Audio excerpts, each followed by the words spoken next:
அச்சிஸ்ட அந்தோனியார் வணக்க மாதம் 22வது நாள். ரிமினி பட்டணத்தில் நடந்த நிகழ்ச்சிகள். சேசு கிறிஸ்துநாதர் தமது மிகவும் பிரமாணிக்கமுள்ள ஊழியரான அந்தோனியாருடைய அச்சிஷ்டத்தனத்தை புத்தியில்லாத அற்ப சிருஷ்டிகளை கொண்டு மற்ற மனிதருக்கு முன்பாக வெளிப்படுத்தி அவர்களுக்கு புத்தி படிப்பித்து மனம் திருப்பும்படி செய்ய சித்தமானார். எப்படி என்றால், பிரிவினைக்காரர் பெருமளவு இருந்த ரிமினி பட்டணத்துக்கு அச்சிஸ்ட அந்தோனியார் சென்று அவர்களை மனம் திருப்புவதற்கு வேண்டிய பிரயத்தனமெல்லாம் செய்தும் அவர்கள் கல் நெஞ்சராய் தமது பிரசங்கங்களை முதலாய் கேட்க மனம் இல்லாமல் வராதிருக்கிறதை கண்டு அச்சிஸ்டவர் சர்வேசனை நோக்கி மன்றாடி அபரிமிதமான கண்ணீர் சொரிந்து இஸ்பிரித்து சாந்துவினால் ஏவப்பட்டு சுற்றி நின்றவர்களை நோக்கி, புத்தியுள்ள மனிதருக்கு தேவ வாக்கியங்களை கேட்க மனமில்லாதிருந்ததால் புத்தி இல்லாத அற்ப பிராணிகளுக்கு சர்வேசனுடைய மகத்துவத்தை வெளிப்படுத்த போகிறதாக சொல்லி கடலோரம் சென்றார். அவர் அவ்விடத்தில் செய்ய போவதென்னவென்று அறிய ஆசையினால் அநேகர் அவரை தூரத்தில் பின் சென்றார்கள். அவர் கடலோரம் சேர்ந்தபோது மீன்கள் எல்லாவற்றையும் தமது பிரசங்கம் கேட்க வரவழைத்தார். உடனே மீன்கள் எல்லாம் சிறிதும் பெரிதுமாய் கரையோரம் வந்து சின்ன மீன்கள் வரிசை வரிசையாய் மணலோரத்திலும், அவைகளுக்கு பின்னால் நடுத்தரமான மீன்களும், கடைசியில் பெரிய மீன்களும் வரிசை கிரமமாயிருந்து தலையெடுத்து அவர் பக்கமாய் வெகு கவனத்தோடு பார்த்து கொண்டிருந்தன. அப்போது அந்தோனியார் அவைகளுக்கு பிரசங்கம் பண்ணினார். இந்த ஆச்சரியத்தை கண்ட பிரிவினைக்காரர் அச்சிஸ்டவருடைய பாதத்தில் விழுந்து மன்றாடவே அவர் அவர்களுக்கு வெகு உருக்கமாய் பிரசங்கம் பண்ணி அவர்கள் தப்பறைகளையும் தூர் நடத்தையையும் எடுத்துக்காட்ட அவர்களில் அநேகர் மனம் திரும்பினார்கள்.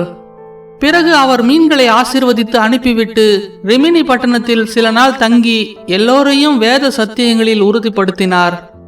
ஆனாலும் மனம் திரும்பாத சில கொடிய பாவிகள் அவரை பழிவாங்கி அவரை கொல்ல நினைத்து அன்பு காண்பிப்பவர்களைப் போல அவரை விருந்துக்கு அழைத்து விஷங்கலந்த பதார்த்தங்களை அவருக்கு முன்பாக வைத்து அவைகளை சாப்பிடும்படி அவரை கேட்டார்கள். ஞான திருஷ்டியால் அவர்களுடைய மோச கருத்தை அறிந்த அவர் அவர்கள் மோச கருத்தை வெளிப்படுத்தி அவர்கள் செய்தது அக்கிரமம் என்று அவர்களுக்கு சொன்னபோது, விஷத்தை உண்ட போதிலும் அதனால் அவர்களுக்கு யாதொரு தீங்கும் நேராது என்று சேசுநாதர் தமது அப்போஸ்தலர்களுக்கு சொன்னதில்லையோ? அதன் உண்மையை பரீட்சித்து பார்க்கிறதுக்காகத்தான் இப்படி செய்தோம் என்று சொன்னார்கள். உடனே நமது அச்சிஷ்டவர் ஆண்டவரை நோக்கி வேண்டிக் கொண்டு அவர்களை பார்த்து சொன்னதாவது: நீங்கள் கேட்கிற பிரகாரம் நான் செய்ய போகிறேன். சுவாமியை சோதிப்பதற்காக அல்ல, ஆனால் உங்களுடைய இரட்சணியத்தையும் திருச்சபையின் மகிமையையும் நான் எவ்வளவு ஆசிக்கிறேன் என்றால் அதற்காக எதுவும் செய்ய துணிந்திருக்கிறேன் என்று காண்பிப்பதற்காகவே நீங்கள் கேட்ட பிரகாரம் செய்ய போகிறேன் என்று சொல்லி விஷங்கலந்த பதார்த்தத்தை கையில் எடுத்து சிலுவை அடையாளம் வரைந்து அவரை கொல்ல நினைத்தவர்கள் ஆச்சரியத்தோடு பார்த்து கொண்டிருக்க அதை சாப்பிட்டார். ஆனால் அவருக்கு கெடுதி ஒன்றும் உண்டானதில்லை. அதற்கு விரோதமாய் அவரை கொல்ல தேடினவர்கள் எல்லோரும் மனம் திரும்பினார்கள். இந்த பிரகாரமே வேறு அநேக சமயங்களிலும் அவரை கொல்ல தேடினவர்கள் முயற்சி வியர்த்தமாய் போய் நன்மையே விளைந்தது. நமது ஜீவிய காலத்தில் உண்டாகும் இக்கட்டுகளால் நமக்கு அதைரியம் உண்டாகும் போது அச்சிஸ்ட அந்தோனியாரை நினைத்து அவருடைய பொறுமை சாந்த குணத்தை கண்டு ஆறுதல் அடைய கடவோம். ஜெபம். புத்தியுள்ள மனிதர் உமது அருமையான பிரசங்கங்களை கேட்க மனம் இராதிருந்த போது சர்வேசனுடைய ஏவுதலால் கடலின் மச்சங்களுக்கு பிரசங்கம் பண்ணின அச்சிஸ்ட அந்தோனியாரே, எங்கள் புத்தி, மனது, நினைவு இவைகளை சர்வேசனுடைய சித்தத்துக்கு எப்போதும் கீழ்ப்படுத்தி நடந்து நித்திய மோட்ச ராஜ்யம் சேர கிருபை அடைந்தருளும். ஆமேன்.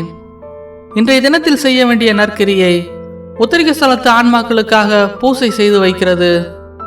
இன்றைய தினத்தில் செய்ய வேண்டிய மனவல்லிய ஜபம்: புதுமைகளால் சிறந்தவரான அச்சிஸ்ட அந்தோனியாரே, எங்களுக்காக வேண்டிக் கொள்ளும்.